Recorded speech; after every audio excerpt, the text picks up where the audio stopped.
13, chapter 18. And please, let us get this clear, said Mrs. Smith. It is I who will actually snatch the boy. You will help me, of course. You will take care of his mother and the guards, but the prince is mine. Yes, Mrs. Smith, said the other harpies gloomily. We understand. They sat in a circle around their chief in an underpass not far from Astor. No one went there after dark. It was the sort of place where muggers loved and ordinary people avoided. All of them would have liked to be the one to snatch the prince, but they hadn't really expected to be chosen. Their leader always kept the best jobs for herself. Miss Brown, Miss Green, Miss Jones, Miss Witherspoon were a little smaller than Mrs. Smith, but they had the same rank black wings, the same evil talons, the same stretched tops and bloomers ending in their thrills. They too had handbags full of makeup, but Mrs. Witherspoon kept a whistle and some dog biscuits in hers. She was the sporting one, the one who trained the dogs. You have the sack, Lydia, asked Mrs. Smith, and Mrs. Brown nodded. And you have the string, Beryl, she went on, and Miss Green held up the ball of twine. Good. We'll parcel him up in the cloakroom. I don't fancy any wriggling as we go through the tunnel. She turned to Miss Witherspoon. As for the dogs, they'd best stay on the lead till the last moment. I'll give the signal when you should let them go. One of the black yelpers stirred and got to his feet. Sit! Screeched Miss Witherspoon, and the dog sat. Now grovel! She yelled, and the great saucer-eyed beast flopped onto his stomach and crawled towards her like a worm. Well, that settles everything, I think, said Mrs. Smith. Just time for a little sleep. She opened her handbag and took out a packet of curlers, which she wound into her brassy hair. Then she tucked her head into her wing, as birds do, and in a moment the others heard her snores. There were only a few more hours before the closing of the Gump for 9 long years, but it was clear that Mrs. Smith didn't even think of failure. Much as she wanted to snatch the prince themselves, the other harpies had to admit that she was the best person for the job. On the roof of the Astor, Mrs. Trottle waited with her husband and her son. Her suitcase, ready packed, was beside her, and a travelling rug. In 10 minutes, the helicopter would be there to take them to safety. Mr. Trottle's uncle, Sir Ian Trottle, who lived in a big house on the Scottish border, had offered to shelter them from the madmen who were chasing Raymond. Her darling babykin hadn't realised that the gang of dope fiends were after him again. When he came round inside the cake, he couldn't remember anything, and she hadn't told him what had happened. And actually, she herself wasn't too clear about what had gone on in the Astor dining room. Bruce had told her that he'd thrown the boy for safety into the cake to leave him from the clutches of the kidnappers, and she'd rewarded him, but he wasn't much good anymore, limping about with a bruise on his head in the size of a house. And Doreen, who'd been thrown through a window, had cut her wrist so badly that it would be a long time before she could knit. She'd sent them both home, and it was 2 of the Astor's own guards who were protecting them until the helicopter came. As the rest of the babble, something about some boy being lifted up and taken to heaven, Mrs. Trottle put that down to the effect of the poisonous gas that had been let out in the room. By the time she'd got back after some idiot kept her talking on the phone, the dining room was in a shambles, and what everyone said was double Dutch. I'm hungry, said Raymond. We'll have some sandwiches in the helicopter, dear, said Mrs. Trottle. I don't want them in the helicopter, I want them now, whined Raymond. He began to grope in Mrs. Trottle's hand, holdall, found a bar of toffee and put it in his mouth. Mrs. Trottle looked up, but there was no sign yet of the helicopter. It was a beautiful, clear night. They'd have an easy flight, and as soon as Raymond was safe, she was going to call the police. Once Ben was out of her way and there was no snooping to be done, she'd get proper protection for her little one. And Ben would be out of the way. She'd left clear instructions at the hospital. Even now, he might be on the way to Ramsden Hall. She had a scare with Ramsden. Some meddling do-gooders had tried to get the place shut down, but the man who ran it had been too clever for them. Whatever it was called, Ramsden was a good old-fashioned reform school. They didn't exactly send children up chimneys because most people now had central heating, but they saw to it that the boys knew their place, and that was what Ben needed. And oh, what a relief she'd have having him out of the house. Here it comes, said Mr. Trottle, and the guards moved aside the cones and turned up the landing lights ready for the helicopter to land. The pilot who'd been sent to fetch the Trottles was one of the best. He'd flown in the Gulf War. He was steady and experienced, and of course he would never have taken even the smallest sip of drink before a flight. And yet, now he was seeing things.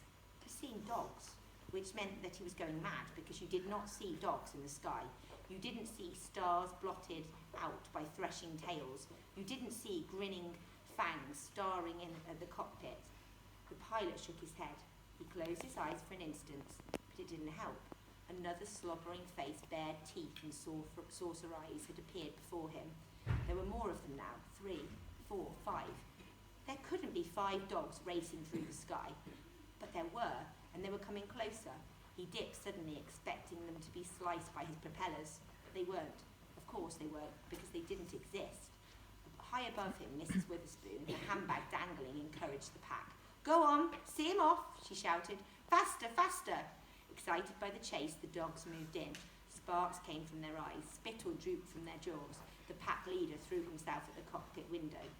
The pilot could see the roof of the Astor below, but every time he tried to lose height, the phantom dogs chivered him harder. And what if those sparks were real? What if they burnt the plane? "Tally-ho," said Miss Witherspoon, high in the sky. She blew her whistle and the dogs went mad. The pilot made one more attempt to land. Then suddenly he'd had enough.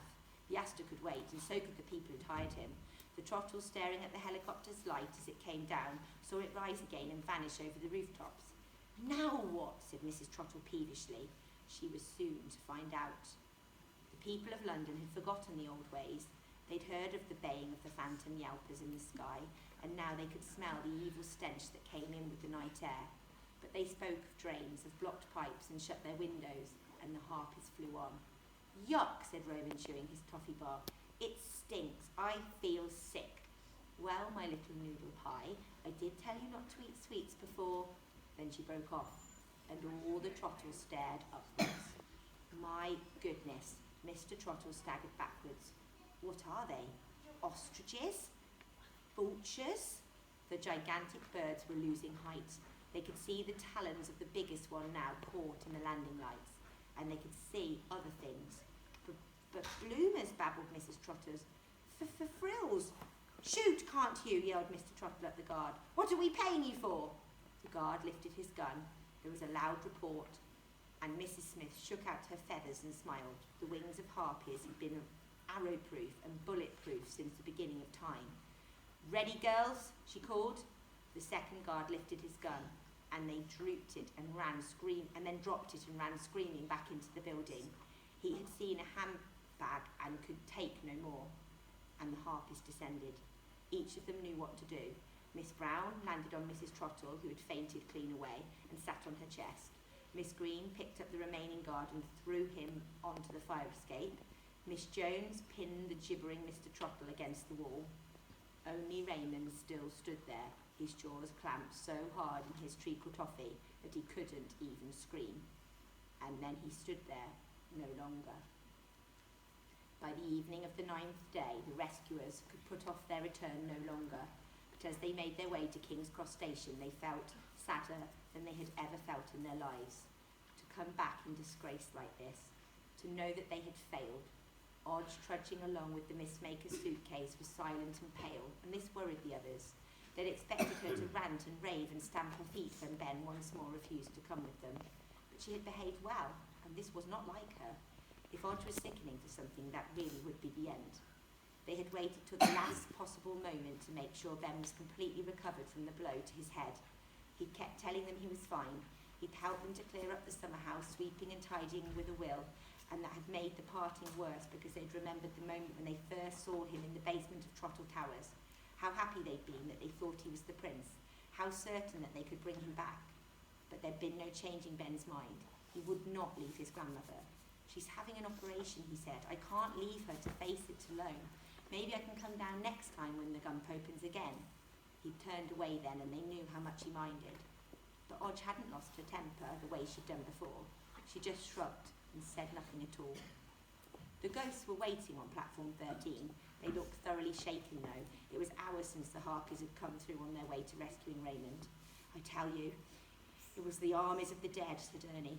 "I wouldn't be Raymond Trottle for all the rice in China. They've had engineers all afternoon looking for blocked drains."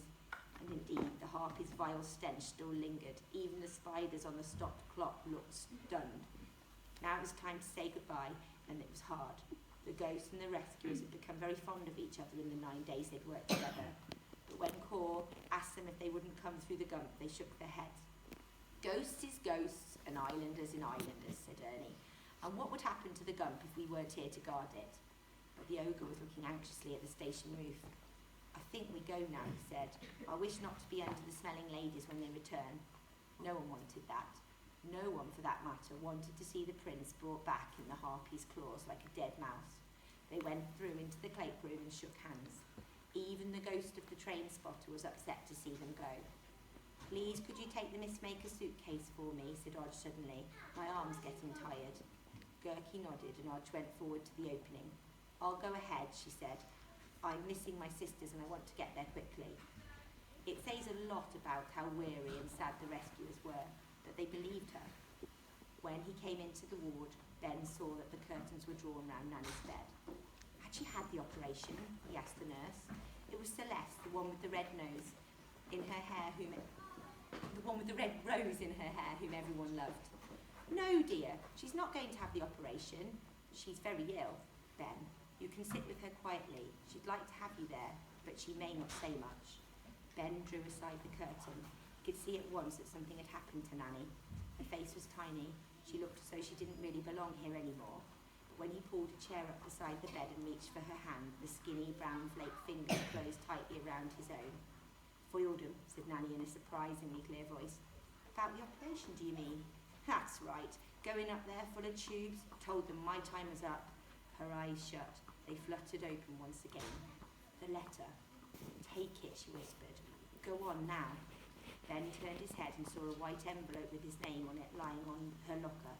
All right, Nanny. She watched him, never taking her eyes away as he took it and put it carefully in his pocket. And now she could let go. You're a good boy. We shouldn't have. Her voice drifted away. Her breathing became shallow and uneven. Only her hands still held tightly onto Ben's. Just sleep, Nanny, he said. I'll stay. And he did. As the clock ticked away the hours, that was what he had to do now. Sit by her side, not think of anything else. Not letting his mind follow Odge and the others as they made their way home. Not feeling sorry for himself because the people he loved so much had gone away. Just being there while Nanny needed him. That was his job. The night nurse, coming in twice, found him still as stone by the bed. The third time she came in, he'd fallen asleep in the chair, but he still held his grandmother's cold hand inside his own. Gently, she uncurled his fingers and told him what had happened.